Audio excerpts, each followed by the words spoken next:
déjà, la réelle responsable, c'est moi. Je pense pas que ma décision a été conduite par la raison. Je me suis pas assez renseignée sur les risques. Bon, c'est vrai qu'on n'en a pas parlé non plus en amont. C'est pas quelque chose qui m'a été Expliquer. expliqué du staphylocoque, des bactéries qui pouvaient entrer lors d'une injection. Je pensais que vraiment il n'y avait pas de risque de ce côté-là. Mais bon, j'aurais pu me renseigner davantage. Donc, c'est mon choix, c'est moi qui l'ai pris et je n'ai à en vouloir à personne si ce n'est qu'à moi. Après, c'est vrai que ça fait beaucoup 4 patientes sur un temps aussi court hospitalisées. Donc, je sais qu'il y en a 3 qui sont hospitalisées. Enfin, moi, je le suis plus, mais il y en a une sur Marseille, il y a Luna aux États-Unis. Voilà, moi, c'est écrit noir sur blanc sur mes documents. Donc, il y en a à peu près 4, peut-être qu'il y en a peut-être plus. C'est pas... Après, je sais qu'il y a eu beaucoup de patientes et que notamment il y a eu Maëva Guénam également parce que c'est une voisine à moi, c'est une amie. Je sais que c'est son chirurgien, etc. et qu'elle a refait des injections il n'y a pas très longtemps. Ça s'est plutôt bien passé. Elle a pris ses traitements, etc. J'ai envie de vous dire que effectivement, quand on fait une opération, on vous dit souvent qu'il y a un risque. Normalement, c'est obligatoire dans les opérations. On vous stipule à chaque fois il y a un risque de tel truc, et c'est un petit pourcentage. Et ben ce petit pourcentage aujourd'hui, c'est Émilie, c'est Luna, c'est ces filles-là qui aujourd'hui font partie de ce petit pourcentage-là qu'on ne vous montre pas. Et aujourd'hui, elles s'expriment, elles peuvent vous expliquer les problèmes qu'elles ont et qui persistent, parce que c'est pas des problèmes d'une journée, d'une semaine, c'est des problèmes qui des fois peuvent durer des mois.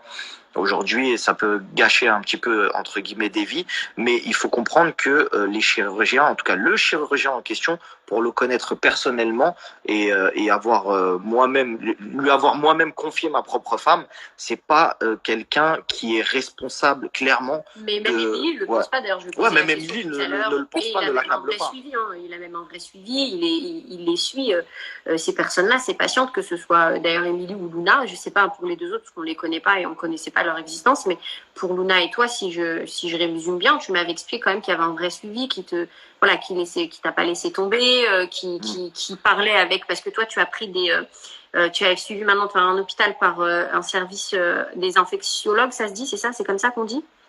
Oui, j'ai tout derrière moi. Et il est en contact avec eux, ils font des calls et tout, c'est ça, si j'ai bien compris. Bien sûr, oui. Et donc, de ce côté-là, j'ai rien à redire. Mais on en parle quand même des risques d'une opération, mais là, on parle d'une intervention.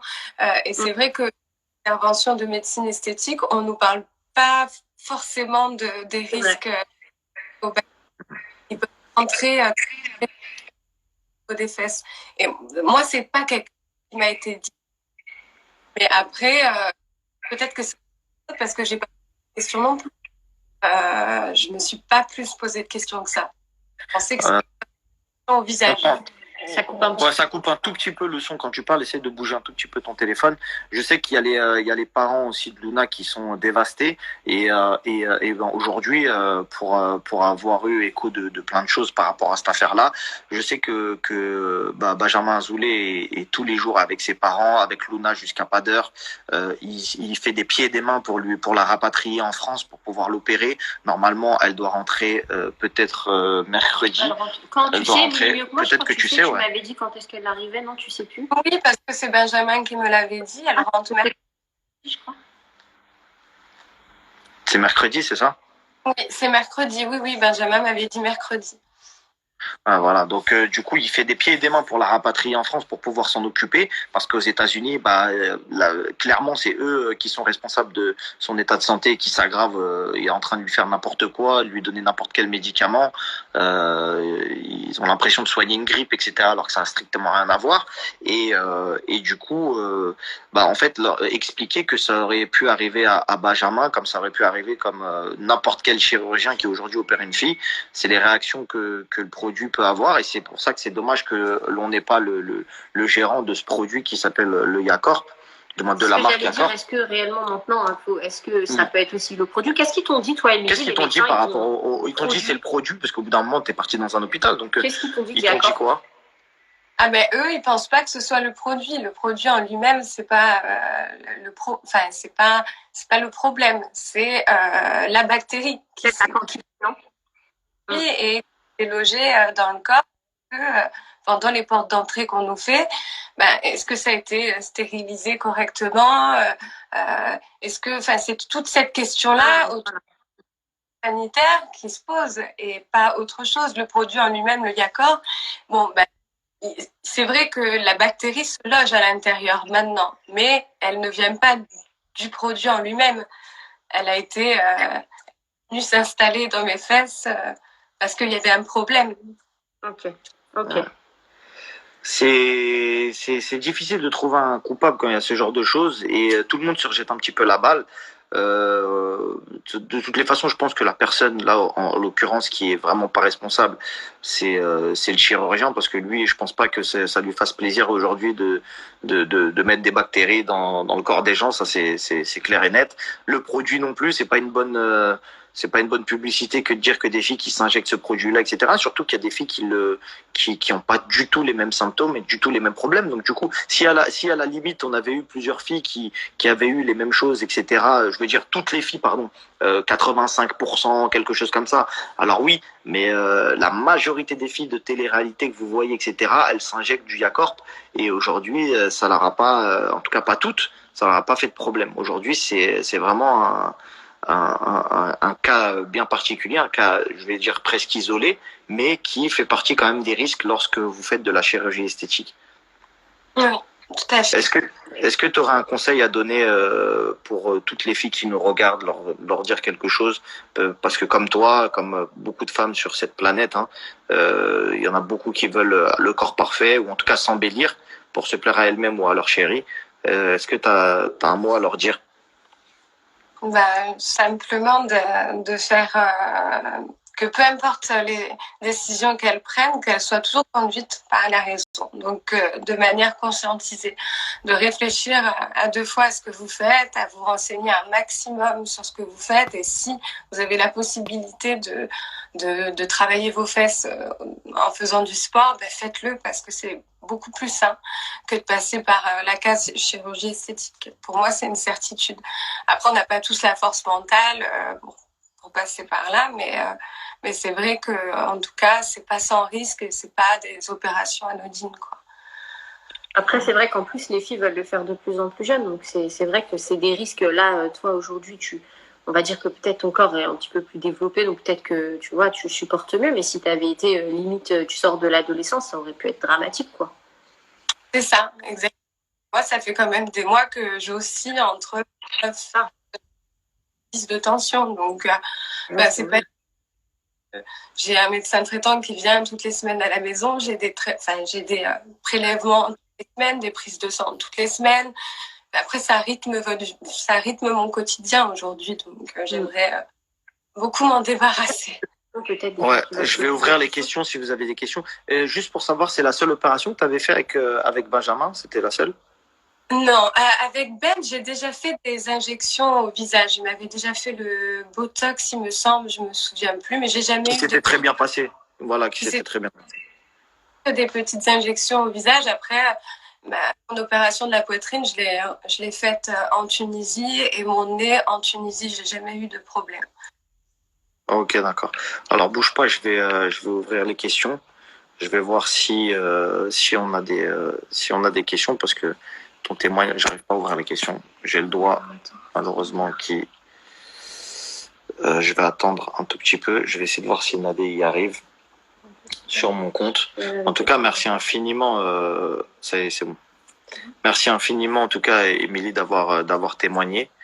Peut-être qu'il y a des gens qui ont des questions pour Émilie. Peut-être qu'il y a des gens qui ont des questions pour Émilie. Du coup, j'ai ouvert les questions si vous avez envie de lui poser des questions, dans le respect, bien évidemment. Et voilà. Émilie, tu nous rappelles, tu fais quoi dans la vie, etc. Parce que tu m'as dit que tu n'es pas influenceuse. Donc ça, je tenais à le rappeler. Je suis pas influenceuse, je suis étudiante. Je suis en formation, deuxième année de formation de thérapie. Gestalt thérapie, c'est une méthode de psychothérapie allemande. Voilà, ça consiste en quoi exactement? C'est pour devenir thérapeute. Donc tu assistes les gens pour devenir thérapeute à leur tour? j'accompagnerai les gens qui rencontreront des difficultés dans leur vie. Ok. Ok. Bon, c'est super. Écoute, j'arrive pas à réactiver les commentaires comme il faut. Il y a beaucoup de gens qui écrivent, je pense, mais j'arrive pas à les faire s'afficher. En tout cas, merci beaucoup. Je vais essayer d'avoir Luna en attendant. Je sais pas si elle est sortie du bloc. Je vais la redemander. Et ah, c'est bon. Luna est là. Donc, comment on va avoir Luna avant de terminer ce live? C'est quand même très important de savoir si son état de santé s'améliore et ce qu'elle pense de tout ça, parce que c'est quand même elle qui est dans un état, bon, toi aussi, mais elle qui est vraiment beaucoup, Luna, quand même. qui est beaucoup éprouvée, on va dire, parce qu'avec son état de santé qui fait que dégringoler, c'est exactement la même chose que toi. Quand je l'ai eu, elle m'a dit quand je prends des antibiotiques, eh ben ça va pour le mieux, et dès que je les prends plus, eh ben c'est pas bon. Mais c'est pour ça que ça fait peur aussi, c'est que je me dis si j'arrête mes antibiotiques, je peux me retrouver à sa place aussi, on ne sait pas. Donc ouais, c'est. Alors attends, bouge pas. J'ai invité Luna. Normalement, elle va pas tarder à apparaître. Alors j'ai Nadé qui m'a dit que Luna c'était bon, mais je crois qu'elle a refusé. Alors est-ce que Nadé, tu peux nous dire si Luna est bien là? Parce que c'est très important d'avoir Luna.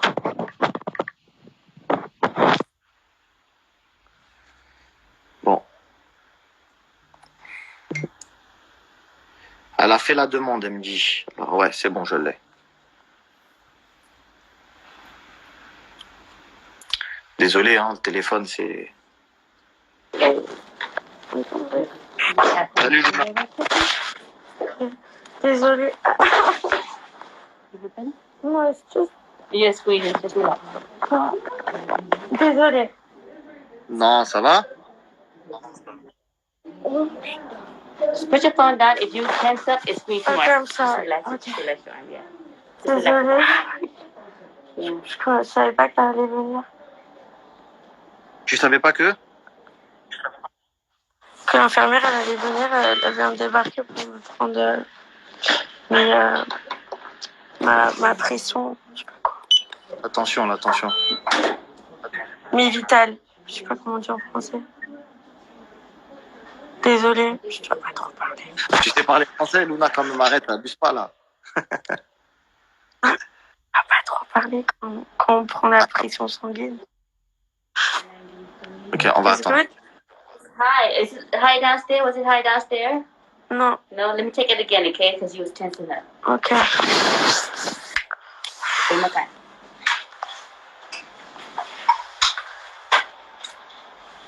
Bon, déjà, toi, tu nous entends, Luna? Ok. Bon, t'as suivi un petit peu ce qu'on a dit avec Émilie. Elle a eu exactement les mêmes symptômes que toi. Bon, grâce à Dieu, elle va un peu mieux que toi. Par contre, son foie, il est touché. Elle commence à avoir une hépatite, je crois. Et du coup, elle peut pas vivre sans des antibiotiques. Ce qui lui fait perdre énormément de poids. Elle n'arrive pas à digérer le solide. Je pense qu'elle doit se nourrir qu'avec du liquide. Aujourd'hui, c'est pas forcément une vie. Toi, c'est un cas de figure un peu différent. Est-ce que tu peux nous expliquer comment ça s'est passé ta post-opération?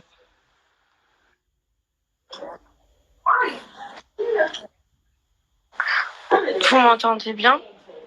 On t'entend super bien, Luna. Vous m'entendez? Oui, on t'entend, on t'entend. Oh, très très bien. C'est toi, je t'entends. Ok.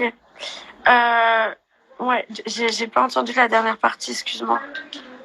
Je te disais, est-ce que tu peux nous expliquer en fait ce qui s'est passé suite à ton opération, comment ça a commencé et toutes les galères qui t'est arrivées? Est-ce que tu m'as expliqué en fait que les gens... Oh là là. En gros, bah moi, comme j'en ai un peu rien, enfin la douleur, je l'avais, mais je pensais que c'est comme je fais beaucoup de sport, puisque de base, moi, je fais les injections parce que j'avais perdu à peu près 10 kilos. Donc du coup, je me suis dit, je vais mettre des injections, puis pendant que je les aurai, je vais faire plein de squats. Et après, ça va partir et j'aurai récupéré mes squats. Enfin bref, mes fesses. Et ça bug, je vous... On t'entend très Vous très bien. m'entendez ? On t'entend très très bien.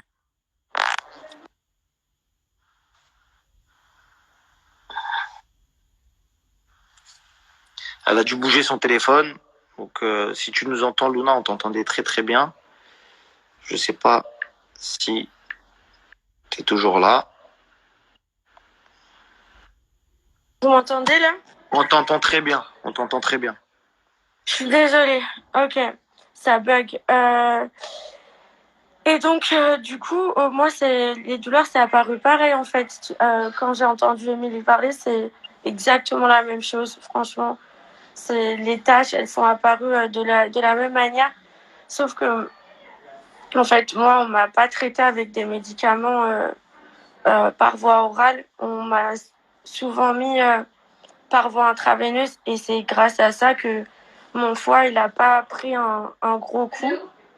Et mon estomac aussi. Hi. Hi, Miss Mary? Yeah. Martin? Yeah. Yeah, I'm from food service. I'm here to take your order for... Can you come back a little later, please? What's that? Because I'm like in the middle of something. Sorry, thank you. Ok, désolée. Donc, désolé, j'ai du mal à réfléchir. Ouais, et donc du coup, moi, en fait, ce qui s'est passé, c'est qu'au début, du coup, mon médecin, il m'a mis sous traitement pendant 2 semaines par voie orale. Ça allait mieux. Dès que j'ai arrêté, c'est reparti. Et quand je suis allée à l'hôpital, ils m'ont redonné 2 semaines par voie orale. Ça allait mieux. Puis c'est reparti. Et en fait, du coup, comme la bactérie, comme elle disait, Émilie, elle est intelligente. Plus tu lui donnes des médicaments, en fait, plus elle va réussir à se cacher. Et donc, du coup, en fait, une fois que j'avais pris 1 mois de médicaments, quand ils faisaient les examens, ils pouvaient plus trouver quel type de bactérie c'était. Donc, ils ont commencé à me donner de la vancomycine par voie intraveineuse. C'est ce qui tue les plus gros staphylocoques. Ça allait mieux. Sauf qu'ils m'ont pas donné assez. Après, ils m'ont changé, en fait, avec un autre par voie orale. Du coup, c'est revenu encore plus fort. Et ils m'ont fait ça comme ça pendant 6 fois, pendant 2 mois. Et en fait, du coup, plus ils testaient des médicaments sur moi, alors que le médicament qui marchait, ils savaient qu'il marchait. C'était complètement illogique. Et ils ont créé une résistance, du coup, au seul médicament qui marchait. Et du coup, le seul médicament qui marchait, il marche plus, quoi. Ok, du coup, et là, c'est quoi ta situation? Après, j'ai plein de galères. Ton pronostic vital, il a été engagé. Il a été engagé par rapport... il y a eu plein de trucs, en fait, qui ont été... Le problème, c'est que comme ils ont testé des médicaments sur moi quand j'étais toute seule à la maison, c'est-à-dire que les bons médicaments, ils me le donnaient à l'hôpital. Et dès que je sortais, ils me disaient qu'ils allaient me le donner. Puis au dernier moment, ils disaient « Oh bah non, on va essayer ça ». Sauf que moi, du coup, quand je l'essayais à la maison, ça marchait pas du tout. Et mon état, pouf, il redescendait. Mais comme, bon, après, enfin, j'avais de la fièvre, mais je m'inquiétais pas non plus que ça.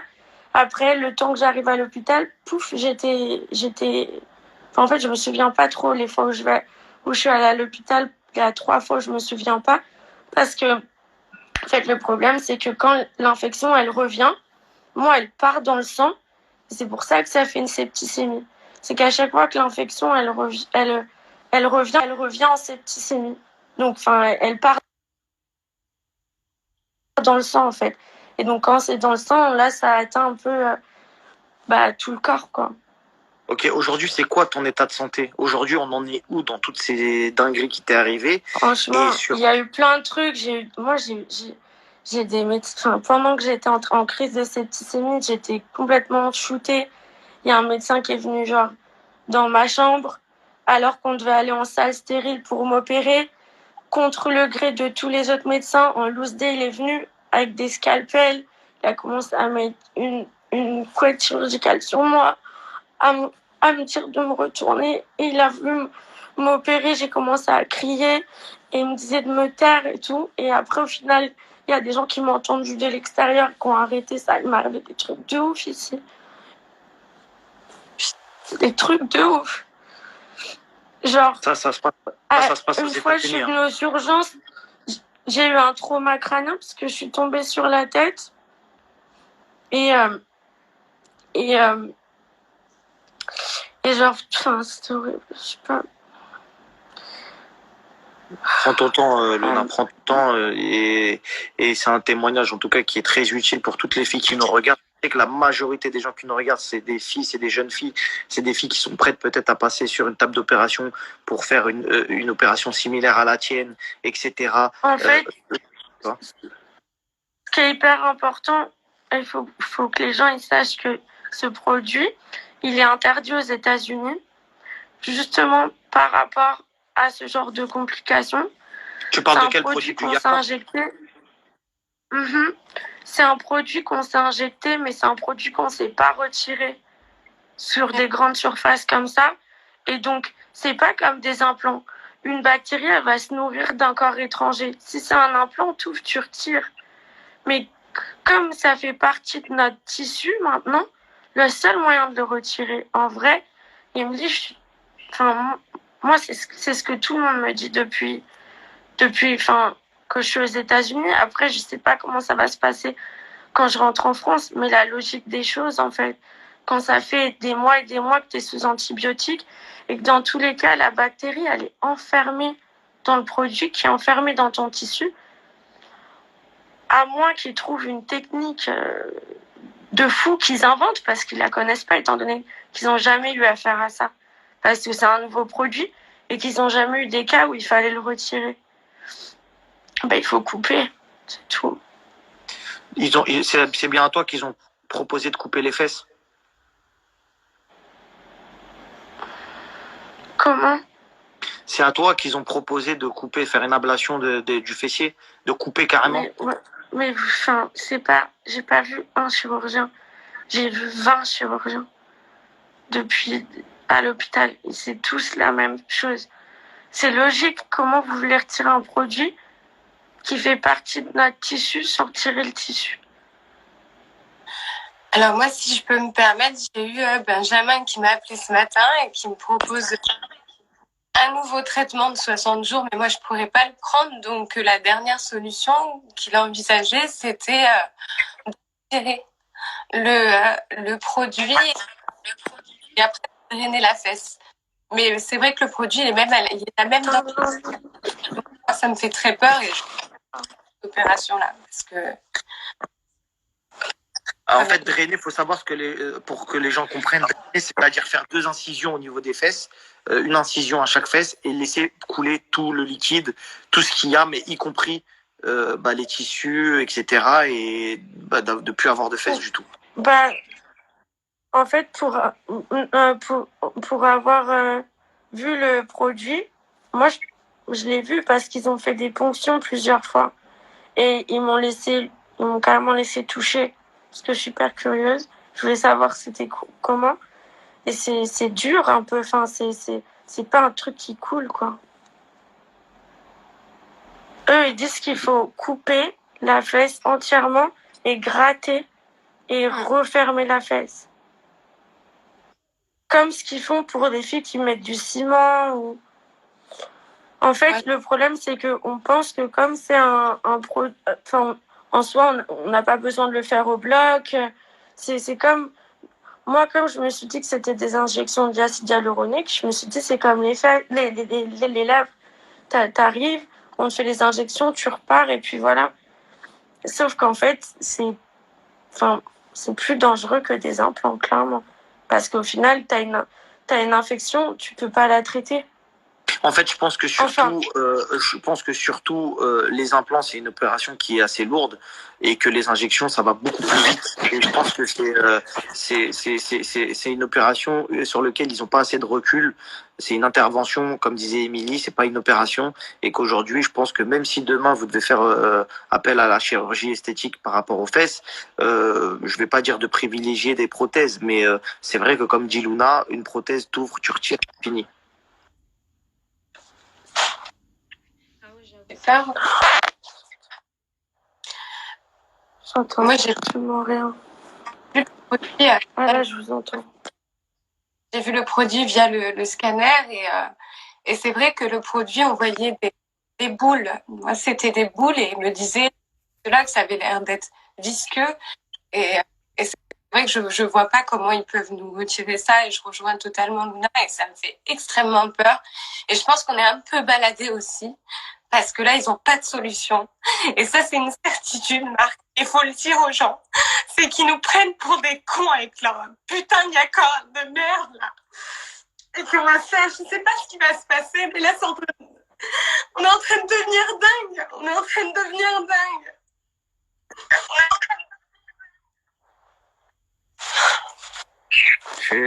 Je sais même pas quoi vous dire, les filles. Vraiment, c'est quelque chose qui me peine profondément pour vous. Je sais que mon conjoint est lié et que ça doit pas être facile à vivre tous les jours. Franchement, t'as énormément de chance déjà d'avoir quelqu'un dans ta vie pour t'épauler. On lui fait un gros coucou. Luna, je sais que t'as tes parents également qui sont très peinés, qui essayent de te joindre tous les jours, etc. C'est pas facile parce que t'es pas toujours dans ton état.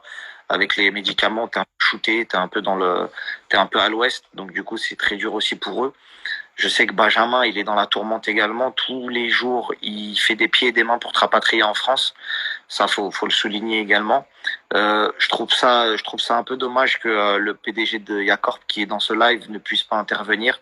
Il a reçu, je l'ai eu en message, il a reçu un ordre de la part de Yacorp international de absolument pas parler dans ce live. C'est dommage parce qu'aujourd'hui, il y a des jeunes filles qui souffrent et ils ont une part de responsabilité et rester dans le silence, c'est pas quelque chose qui, pour moi, est bien. On a Émilie là qui vient de pousser un gros coup de gueule parce que elle sait même plus comment faire. Et Ici, en termes de justice, j'avais une question parce qu'il y a beaucoup qui demandent est-ce que vous comptez porter plainte, vous comptez déposer plainte, est-ce que vous allez faire quelque chose légalement parlant pour, même si effectivement ça va pas vous ramener là pour l'instant. The internet connection is so bad. It doesn't work. I don't know what to do. It's so annoying. Oh my god. Je suis désolée les gars, c'est juste que j'entends un mot sur deux, c'est trop chiant alors que... Là, normalement, tu t'entends super bien parce que nous, on t'entend bien. Normalement, tu dois bien capter. Bon, mais moi, en fait, ce qui me suit en plus, c'est hyper important pour moi, ce live, encore plus quand je vous entends parler, c'est trop important, je réalise. Enfin, franchement, il y a trop de trucs à dire hyper importants. Vraiment, t'as énormément de soutien. Il y a plein de monde qui t'envoie des messages. Mais en vrai, c'est trop gentil, mais en vrai, surtout, le live, pour moi, c'est fait pour faire bouger les choses, tu vois. S'il faut parler pour faire bouger les choses, pas pour attendre du soutien. C'est trop gentil, le soutien, mais c'est surtout pour que les gens, ils prennent conscience déjà par rapport... après, il y a le phénomène... Il y a le côté phénomène de société où on a du mal à s'accepter comme on est, où on essaie de trouver la perfection et au final, on se rend pas compte qu'à travers ça, il y a des risques. Et puis, il y a aussi le problème de Yacorp. Pourquoi on a un produit qu'on peut injecter et qu'on ne sait pas comment retirer? Parce que même s'il n'y avait pas eu des cas comme nous avant, parce que soi-disant, quand tu es sur place en France, on peut te soigner mieux. Moi, je m'en fous, en fait, parce que j'ai plein de copines aux États-Unis qui veulent voyager où Yacorp c'est autorisé. Elles vont se faire injecter en France et après, elles vont revenir aux États-Unis et elles vont se retrouver dans mon cas. Et c'est pour tous ces gens-là, en fait. Il y a plein de gens qui voient... et puis toi, tu vois, Émilie, ça va... T'es en France et pourtant, ça va pas non plus. Non. Donc, pour moi, il y a un gros problème à ce niveau-là. C'est un truc de fou, quand même. Il y en a qui me demandent où est-ce que Azoulay, il est tenu au secret professionnel, il n'a pas le droit d'agir. C'est pour ça que je m'en suis référé au PDG de Yacorp. Yacorp, c'est le produit.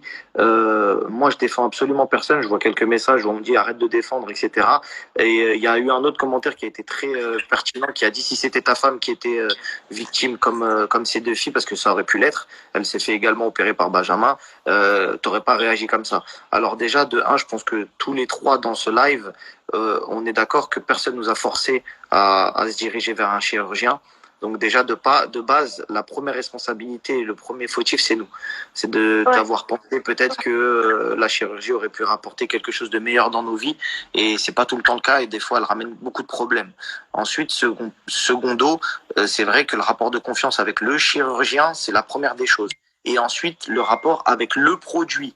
C'est-à-dire qu'il y a le chirurgien dans un premier temps, et ensuite il y a le produit. Donc c'est deux acteurs différents. Et je pense que le chirurgien, il agit pas avec un produit qu'il ne connaît pas.